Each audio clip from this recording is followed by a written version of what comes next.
NHL free agency officially opens on July 1st. At noon on the 1st, free agents can sign with whatever team they want to sign with. And you should be subscribed to the SDPN YouTube channel because all day long we are going to have videos reacting to the biggest signings of the day. And then at the end of the day, we're going to have a live stream reacting to all of the biggest news coming out of July 1st. And right now, I'm going to try and predict what's going to happen on July 1st. So we're going to go through the biggest name free agents, and I'm going to say where I think they're going to sign this summer. We're going to start with the big one. We don't need to spend a lot of time on him because he has taken up a lot of noise in the NHL world this offseason. I think we all know that is going to result in this signing. Mitch Marner is going to go to the Vegas Golden Knights. I think basically what's happened in the last 48 hours has almost confirmed that. It looks like it's going to be some sort of $12 million deal is what people are saying Mitch is going to sign for in Vegas. Mitch, who's 28, coming off a career year, 102 points, the highest amount in his NHL career, 27 goals, 75 assists. That is one heck of a point total to have in your free agency year. So the Vegas Golden Knights only have about $750,000 in current cap space, according to Puckpedia, but that number will change because Alex Pietrangelo makes $8.8 million per season, and he is rumored to not play at all during the regular season next year. And actually, there are rumors that he may never play again because of the injury he is dealing with. So that number of 757, add 8.8 million to it, plus there are moves to come for the Vegas Golden Knights. Last night on Sunday, they moved off of Nick Hague, who they owed an RFA deal to, and they got back Colton Sissons and Jeremy Lozon, and there are more deals to be done for the Vegas Golden Knights. They are going to get this Mitch Marner deal done. It might be with a sign-in trade with the Leafs. Who knows? It might be for 8 years, might be for 4 years, but around that $12 million area, they are going to find the room on their cap to get this thing done. That might be moving off of Nick Waugh, free up $3 extra million. 3 plus 8.8 plus the 757 would allow them to do it on July 1st, and then figure out the rest of the roster in some other type of way. Number 2 for my prediction of where the top free agents will land, Aaron Ekblad. I have Aaron Ekblad going to one of 3 teams. This one, I'm doing a couple different teams because I think Aaron Ekblad is going to hit the market. I don't think he's staying in Florida because I think the number he's going to command is going to be too much and too rich for the Florida Panthers. And there's so many teams out there who I think he would fit perfectly on, 3 in particular, and I think he's going to sign with one of these 3 teams, and they're going to offer him a boatload of money, more than the Florida Panthers can stomach. So Aaron Ekblad, coming off of back-to-back trips to the Stanley Cup Finals, 6'4", right-handed shot defenseman, would fit perfectly on a $10 million deal, $9 million deal, whatever you want in that $9 to $10 million area. On the Los Angeles Kings, who have $23 million in cap space, can afford him and have a need for him. So if you look at the Los Angeles Kings roster on the defense, Aaron Ekblad will be the perfect future proofing for the retirement of Drew Doughty, which will come sometime at the end of this contract. He has 2 years left on his $11 million deal. He's going into year 7, and then he's got to play out year 8. He may not play out to year 8. We will see. But right there on the right side of the defense, you got Doughty, Clark, Burrows, but it should be Doughty, Ekblad, Clark. That is going to be perfect for the future and the next couple of years while you're trying to win a championship, because that's what the LA Kings are trying to do, right? They're trying to get back in the playoffs, go on a deep run, and win a championship. They are in a win-now mode, but half retooling still, because they do have a ton of young talent. The LA Kings are in a unique position where they're trying to win now, but also trying to win later. I think Aaron Ekblad, at the age of 29, can help them do that on a long-term contract. Now, the next team I think is going to be in on Aaron Ekblad is because they were in on a right-shot defenseman just a mere 48 hours ago. That is the Columbus Blue Jackets, who tried to acquire Noah Dobson in the Noah Dobson trade from the Islanders to the Canadiens. They were the other team in. They could not get the Islanders to give up Noah Dobson and send him over to Columbus, even though I believe their offer was a little stronger than Montreal's. It just wasn't stronger enough to convince the Islanders to take it and send him to Columbus. So they are in the need of a right shot defenseman. Why not offer Aaron Ekblad the sun and the moon so that he can play ahead of Dante Fabro and Damon Severson and Eric Gabranson? Like, it's a pretty rough looking right side right there. Aaron Ekblad would make it look so much better. Maybe move one of these guys over to the left there, fix things up on your defense. They want that stud defenseman back there. They try to get Dobson. Why not get another great right shot out there and acquire Aaron Ekblad for money? So Columbus. And then the last team I think Aaron Ekblad could land on, which is a team that's gained some steam in the Aaron Ekblad sweepstakes over the last couple of days. Then if he hits free agency, people are saying these guys are going to be in on it, is the Utah Mammoth, who have $14.9 million in cap space, and they are in the need of getting this right side to be looking a little more competitive. So right now on Puckpedia, they got John Marino and Sean Durzi on their top two pairing on the right side. You could probably push those two down and offer Aaron Ekblad a bunch of money to come to Utah. It makes so much sense with that lineup. So I think those are the three teams that are going to be in on Aaron Ekblad, and he's going to land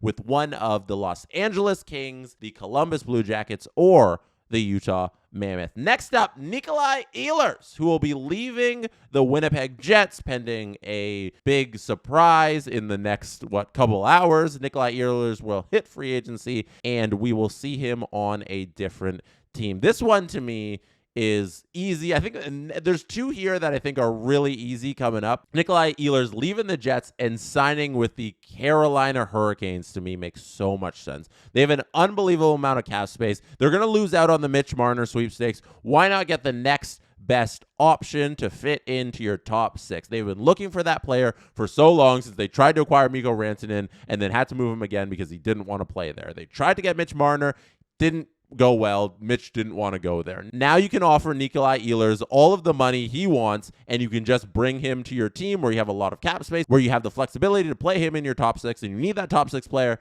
Nikolai Ehlers and Carolina are a perfect match. Last season, Ehlers had 24 goals, 39 assists, 63 points, and only 69 games. A little bit of injury trouble there. If Nikolai Ehlers can stay healthy, he will be a dynamic force there for the Carolina Hurricanes, who need a player like him in their top six on that left side. You can push Taylor Hall down. You can play Ehlers there, maybe switch some guys on the wings. Who knows where they fit him in, but I think Ehlers and Carolina are a wonderful match. This next one I think is really hard to predict, and then the next one is where we get back to the easy picks. Brad Marchand is next on my list of the top free agents. Brad Marchand, who won the Stanley Cup with the Florida Panthers, looks to be having the best time of his life with the Florida Panthers. I know I saw on his Instagram story the other day, he was on a trip to an island with half of the Florida Panthers roster, which was a lot of fun, and who knows what Brad Marchand will sign for this offseason, because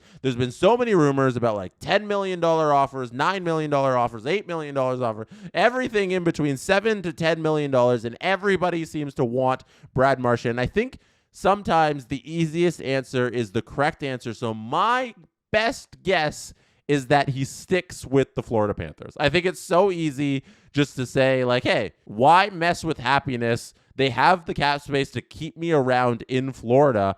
I'm going to stick around with the Florida Panthers. This leaves them to not having the room to sign Aaron Ekblad. I think that's what it's come down to. Aaron Ekblad, there's not enough money there for Aaron Ekblad to stick around. That's why I had him going to one of those three other teams. And I think they take their $11 million in current cap space and they use that to keep Brad Marchand and this Panthers team together. They do have to figure out what to do with Samoskevich, who is an RFA, but you should have enough money, or at least enough ways to finagle enough money to keep Samoskevich. Brad Marchand, I think they find a way to get it done in the $7 million, $8 million range, and Marchand takes a little bit of a shorter deal that would have been out there for him in free agency, and he stays in Florida. I think that's what happens with him. Next up on this list is one that I think is going to happen, but one I cross my fingers and I hope it happens just for the narrative. Brock Besser, I believe, is going to sign with the Minnesota Wild. He is a Burnsville, Minnesota native. I think the hometown boy goes home to the state of Minnesota. I think it'd be so cool. It is a team that needs a player like Brock Besser. He had 25 goals, 25 assists in 50 games last season, which is a down season compared to his 23-24 season where he put up 40 goals, 73 points, but it's more in line with what he's done for his career, where he's been in that 25 goal area for his career. But as a right shot, right winger, the Minnesota Wild can use this player in their lineup. They are free this year of the Parise and Suter cap hits. They are no longer giant cap hits on their cap. They're just $833 and $833 each on their cap. They are not $10 million or whatever they were in the years previous. They have cap space this offseason. Go get the Minnesota native. Bring him to Minnesota. He can fit in your top six on that right side. You can move things around there. And they need more players who can score. Minnesota has Kaprizov and not enough forward help around him. They need to go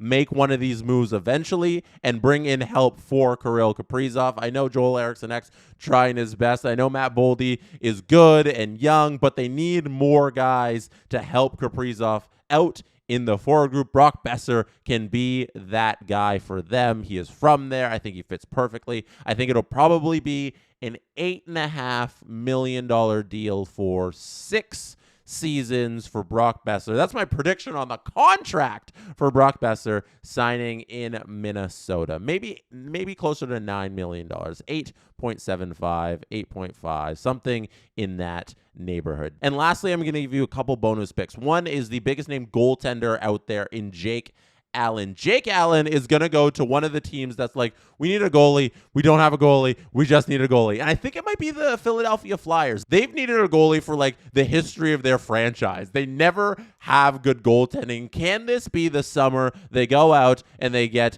a decent goaltender? Jake Allen, who has had an up and down career, does have up and down seasons, did have his footing all right with the New Jersey Devils last season, a .902 save percentage in 31 games. I think the Philadelphia Flyers go out and are like, hey, we never have goaltending. Let's just pay for a goaltender this offseason. They do have Ivan Fedotov and Samuel Ersson under contract, but those aren't reliable goaltenders as we saw them play out last season. Go get a goaltender, Philly. I think Jake Allen can be your guy. Why not just sign the biggest name that is out there for your roster and help these guys out who are trying to turn the corner from rebuilding team to competitive team? So Jake Allen, I think, might sign with the Philadelphia Flyers. And lastly, my Leafs pick. My fingers crossed. I hope the Leafs get this guy on a really cheap deal, like $1 million or something like that, because he's just like, hey, I want to go play with them. I don't really care about the money. I had a down year. Tanner Jeannot. I think he has it in him to be a good